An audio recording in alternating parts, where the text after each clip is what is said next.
स्वागत है आपका भूत एफएम पे। आज की कहानी का नाम है पुनर्जन्म का दफ्तर। एक आखिरी टीम भूत एफएम पे। हवा में एक ठंडी सी लहर थी, जैसे कोई एसी को फुल ब्लास्ट पे चला रहा हो। मैं यहाँ कैसे पहुंचा मुझे कुछ याद नहीं, ना रास्ता ना मंजिल।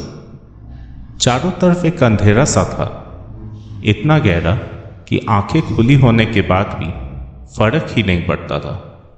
एक छोटी सी बल्ब लटक रही थी सीलिंग से, झूलती हुई, और उसकी रोशनी में एक काले पत्थर का डेस्क दिखाई दे रहा था, जैसे कोई हाई एंड बोर्ड रूम में रखा होता है।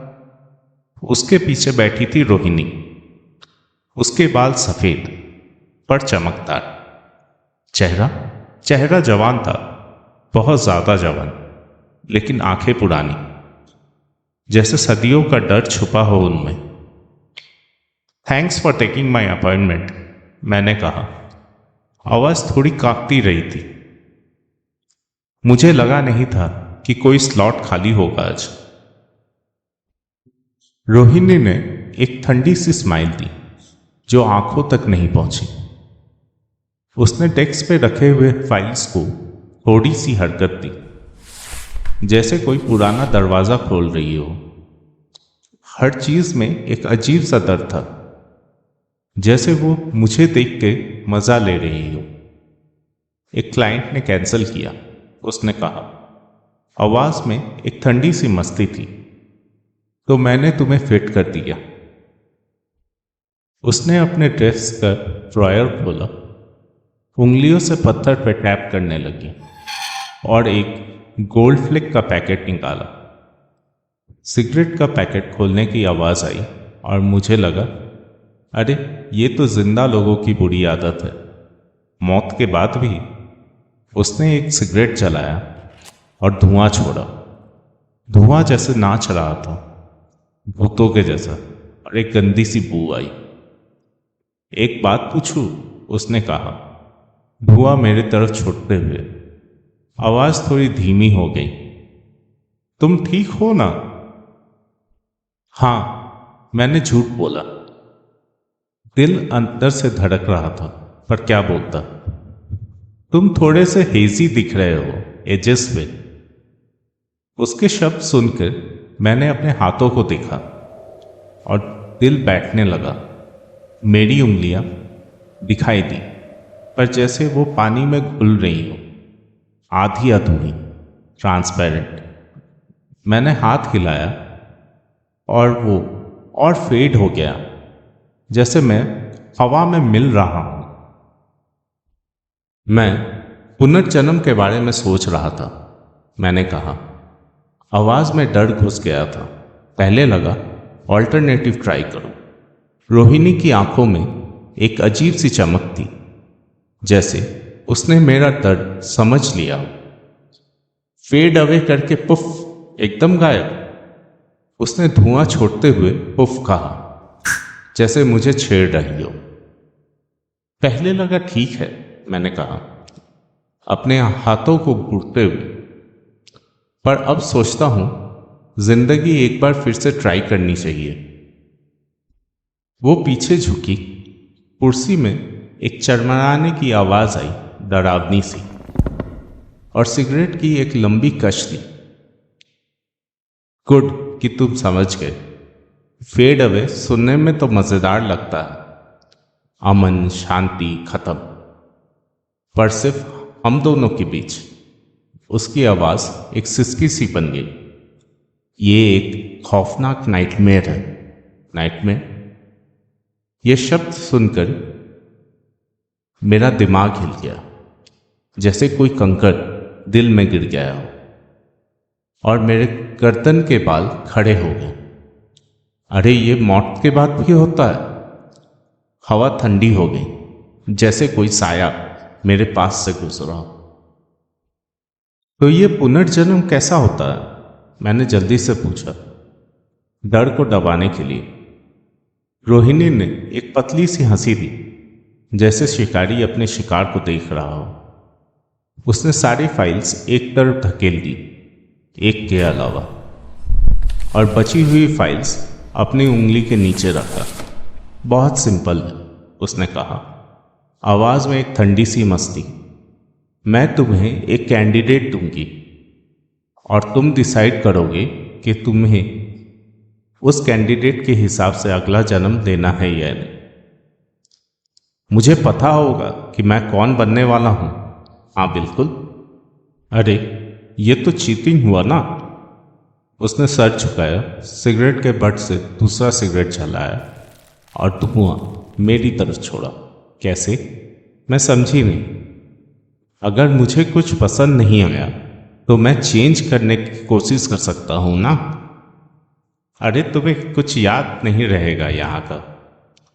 उसने धुआं छोड़ा और मुझे स्माइल देते हुए बोली, पिछले जन्मों का कुछ याद है? पिछले? मेरा गला सूख गया। डर से आवाज टूट गई।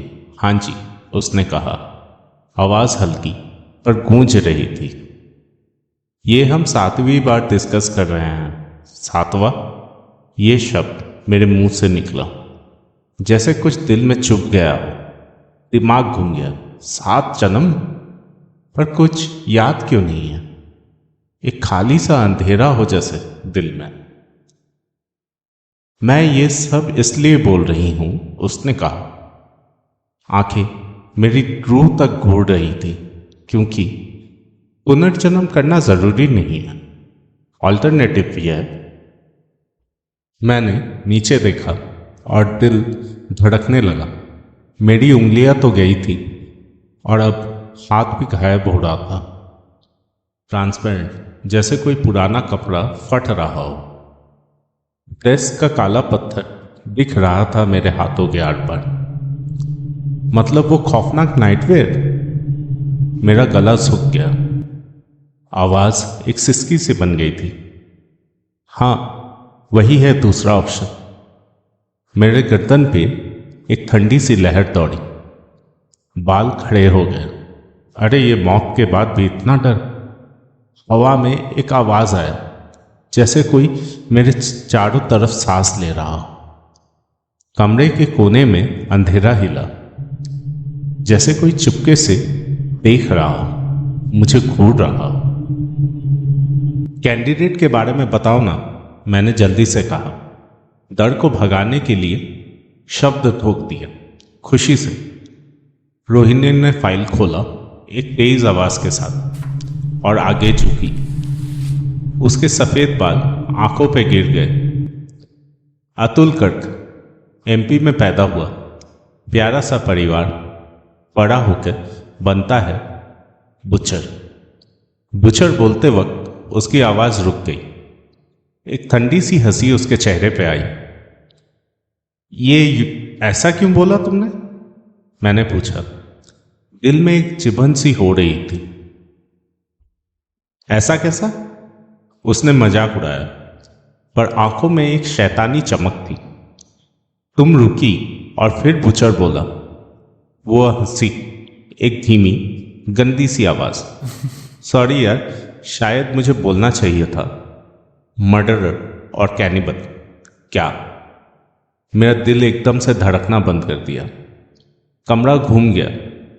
अंधेरा चारों तरफ फैल गया, जैसे मुझे निकलना चाहती हो। अतुल लोगों को मारता है, उसने कहा। आवाज ठंडी और साफ, जैसे चाय बनाने का तरीका बता रही हो। उनको काट देता है। फिर वो रुकी, मुझे घूरते हुए कहा, खा लेता है, खा लेता है। ये शब्द मेरे कानों में घुस गया, जैसे कोई जहर डाल रहा हो। मेरे हाथ, जो अब आधे गायब हो चुके थे, एकदम से मुट्ठी बन गए। अरे भाई, ये क्या है? दूसरे फाइल्स दिखाओ, मैंने चिल्लाया। डेस्क पे हाथ मारने की कोशिश की। उसने एक हाथ से फाइल दबाया और आवाज उसकी अब सीरियस हो गई। सॉरी, पर यह सिस्टम ऐसे नहीं चलता। हवा अब ठंडी सी बर्फीली हो गई, मेरे अंदर तक चुभ रही थी। मैंने हाथ हटाया, सांसें अब तेज हो गई थी। कुत्ता नहीं बन सकते हैं, बिल्ली, कुछ भी, पर कुछ और। उसने सर हिलाया, धुआं छोड़ा, जो अब अजीब सी शक्लों में बदल गया। सब खत्म हो गया। क्या मतलब? मेरा गला बैठ गया, डर से आवाज टूट रही थी। तुम्हें नहीं पता कितना टाइम हो गया है, उसने कहा। आवाज एक सिसकी सी बन गई। बॉम्ब गिरने के बाद दुनिया एकदम अलग हो गई है। बॉम्ब, ये शब्द मेरे दिमाग में घुस गया, जैसे कोई पुराना जख्म खुल गया हो। आंखों के सामने एक तस्वीर सी आई, तेज रोशनी, चीखे, धुआं का समुद्र।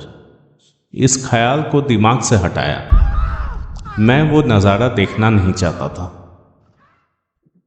तो बस अब यही है। मेरा गला सूख गया। आवाज एक फिसकी सी बन गई, अतुल जैसा, मर्डरर, कैनिबल बनूं या उफ, उसने कहा हंसी के साथ, और धुआं एक बार फिर छोड़ दिया। अंधेरा अब मेरे चारों तरफ था। बल्ब तेज तेज झड़प रहा था और रोहिणी का चेहरा रोशनी और अंधेरे के बीच नाच रहा था। मेरा हाथ अब पूरी तरह से गायब हो चुका था। बाजू भी धुंधली सी बन गई।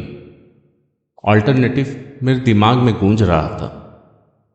एक छुपा हुआ डर, नाइटमेयर, एक सिसकी जो कभी खत्म नहीं होती हो। यही तो रास्ते हैं?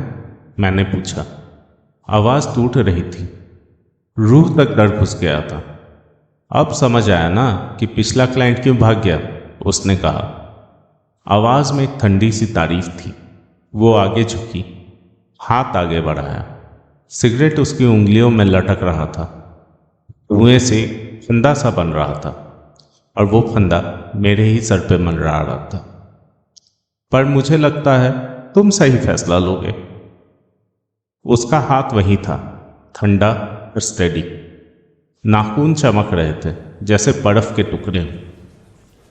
कमरा छोटा होने लगा, अंधेरा पास आ रहा था। आवाज़ें जो पहले धीमी थी अब जैसे मेरे दिमाग में घुस रही हूँ। मैं खुद को टूटते हुए महसूस कर रहा था।